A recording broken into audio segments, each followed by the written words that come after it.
پہاڑی زبان میں اپڈیٹ سنیے۔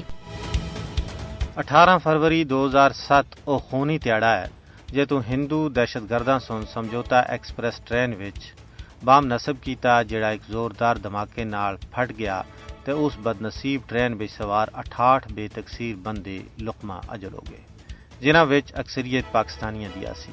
اس دلخراش اور دلدوز واقعے کو گزرے 17 سال ہو گئے، لیکن ستم ظریفی یہ ہے کہ آج تک متاثرین دے سریجیاں کو انصاف نہیں مل سکیا۔ 17 سال دا عرصہ گزرنے دے باوجود ہندوستانی حکومت متاثرین کو انصاف فراہم نہیں کر رہی۔ یہ خونی کھیڑ اچانک نہیں ہویا بلکہ اس کے پیچھے ایک لمبی کہانی ہے۔ 2007 دے سمجھوتا ایکسپریس آنے دے پیچھے بھارتی حکومت دا تانا بانا ہے۔ یہ کاروائی بھارتی حکومت اور بالخصوص بھارتی خفیہ ایجنسیاں دی ملی بھگت دا شخصانہ آسا، اور ستم ظریفی یہ ہے کہ وہ عدالت جس کو ہر مظلوم کو انصاف دی امید ہوندی ہے، اس سن اس مکروہ فعل وچ ملوث 4 ہندو انتہا پسنداں کو واضح ثبوت ہونا دے باوجود کلین چٹ دے دیتی۔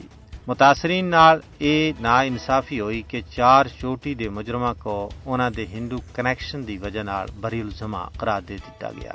اس گراونے فعل وچ ملوث دہشت گرداں دا بری ہونا اس گل دی غمازی کردا ہے کہ مودی حکومت دے تحت ہندو انتہا پسنداں کو ہر جگہ استثناء حاصل ہے، انہاں دا کوئی محاسبہ نہیں ہے، انہاں کو کھلی چھٹی ہے۔ سمجھوتا ایکسپریس دھماکہ کیس دا فیصلہ ہندو دہشت گرداں کو تحفظ فراہم کرنے دی بھارتی ریاستی پالیسی دا حصہ ہے۔ اس دھماکے دا مقصد پاکستان کو بدنام کرنا آسا، نہ صرف یہ ایک واقعہ بلکہ آج تک بھارت میں جتنے اس طرز دے واقعات ہوئے انہاں دے پیچھے بھی بھارتی خفیہ ایجنسیاں دی یہی سوچ کار فرما سی تاکہ پاکستان کو عالمی سطح تے بدنام کیتا جلائے۔ لیکن بھارت دے ان مذموم کرتوتاں دا پانڈا چرائے وچ اس ویلے پھٹ گیا جدو خود ان دھماکیاں دے سرغنا سن اصل حقائق بیان کر دیتے۔